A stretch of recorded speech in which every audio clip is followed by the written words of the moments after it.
السلام علیکم دوستو، شہر داستان میں خوش آمدید۔ اللہ نے قرآن کریم میں جا بجا قصص کو بیان کیا ہے۔ ان تمام واقعات کو بیان کرنے کا مقصد یہ ہے کہ لوگ ان سے عبرت حاصل کریں۔ آج کی ویڈیو میں ہم ایک ایسی سرکش قوم کا تذکرہ کرنے جا رہے ہیں جن کا ذکر قرآن کریم میں بھی کیا گیا ہے۔ ایک ایسی قوم جنہوں نے اللہ کی نافرمانی کی اور وہ بندروں میں تبدیل ہو گئے۔ وہ قوم کون تھی اور اس کا تعلق کس پیغمبر کے ساتھ تھا؟ اس واقعے کی تمام تفصیلات جاننے کے لیے اس ویڈیو کو آخر تک ضرور دیکھیے گا۔ روایت ہے کہ حضرت داؤد علیہ السلام کی قوم کے 70,000 آدمی عقبہ کے پاس سمندر کے کنارے ایلا نامی گاؤں میں رہتے تھے۔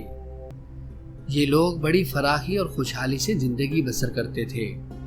اللہ تعالیٰ نے ان لوگوں کا اس طرح امتحان لیا کہ سنیچر یعنی ہفتے کے دن مچھلی کا شکار ان لوگوں پر حرام فرما دیا اور ہفتے کے باقی دنوں میں شکار حلال فرما دیا۔ مگر اس طرح ان لوگوں کو آزمائش میں مبتلا فرمایا کہ سنیچر یعنی ہفتے کے دن بے شمار مچھلیاں آتی تھیں اور دوسرے دنوں میں کم مچھلیاں آتی تھیں۔ تو شیطان نے ان لوگوں کو بہکایا اور یہ ہیلا بتایا کہ سمندر سے کچھ نالیاں نکال کر خشکی میں چند حوض بنا لو، اور جب ہفتے کے دن ان نالیوں کے ذریعے مچھلیاں حوض میں آ جائیں تو نالیوں کا منہ بند کر دو اور اس دن شکار نہ کرو، بلکہ دوسرے دن آسانی کے ساتھ ان مچھلیوں کو پکڑ لو۔ ان لوگوں کو یہ شیطانی ہیلا بازی پسند آ گئی اور ان لوگوں نے یہ نہیں سوچا کہ جب مچھلیاں نالیوں اور حوضوں میں مقید ہو گئیں تو یہی ان کا شکار ہو گیا، تو ہفتے ہی کے دن شکار کرنا پایا گیا جو ان کے لیے حرام تھا۔ اس موقع پر ان یہودیوں کے 3 گروہ ہو گئے۔ کچھ لوگ ایسے تھے جو شکار کے اس شیطانی ہیلا سے منع کرتے رہے اور ناراض و بیزار ہو کر شکار سے باز رہے۔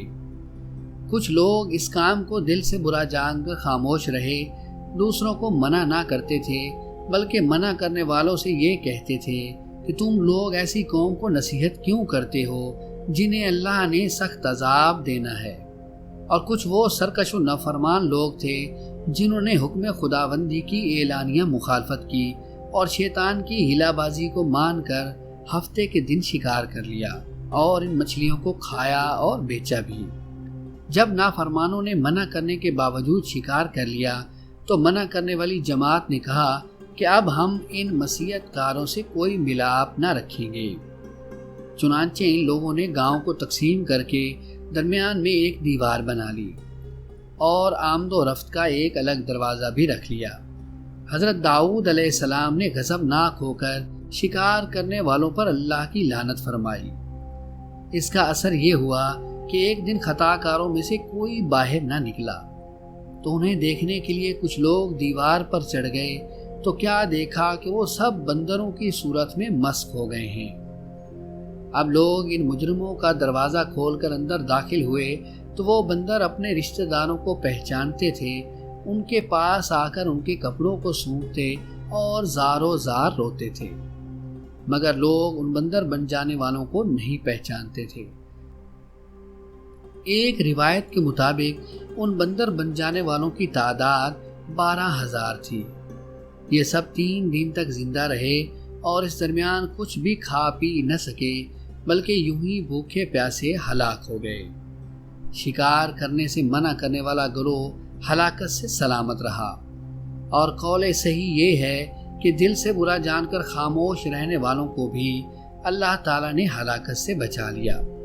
اس واقعے کا تمام تر بیان قرآن مجید کی سورہ بقرہ میں کچھ یوں آیا ہے، اور بے شک ضرور تمہیں معلوم ہے تم کہ وہ جنہوں نے ہفتہ میں سرکشی کی تو ہم نے ان سے فرمایا کہ ہو جاؤ بندر دھتکارے ہوئے۔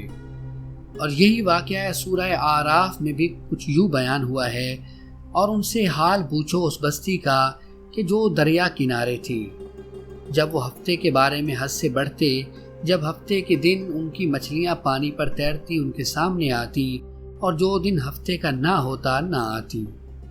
اس طرح ہم انہیں آزماتے تھے ان کی بے حکمی کی سبب، اور ان میں سے ایک گروہ نے کہا، کیوں نصیحت کرتے ہو ان لوگوں کو جنہیں اللہ ہلاک کرنے والا ہے یا سخت عذاب دینے والا ہے؟ بولے، تمہارے رب کے حضور معذرت کو شاید انہیں ڈر ہو۔ پھر جب وہ بھلا بیٹھے جو نصیحت انہیں ہوئی تھی، ہم نے بچا لیے وہ جو برائی سے منع کرتے تھے، اور ظالموں کو برے عذاب میں پکڑا، بدلہ ان کی نافرمانی کا۔ پھر جب انہوں نے ممانعت کے حکم سے سرکشی کی، ہم نے ان سے فرمایا، ہو جاؤ بندر دھتکارے ہوئے۔ دعا ہے کہ کریم مالک آپ تمام دیکھنے اور سننے والوں کو ایمان کی سلامتی اور صحت کی بادشاہی عطا فرمائیں۔ دوستو، اگر ہماری یہ ویڈیو آپ کو پسند آئی ہو تو اس کو لائک ضرور کیجیے گا، اور ہمارے چینل شہر داستان کو سبسکرائب کرنا مت بھولیے گا۔ اللہ نگہبان۔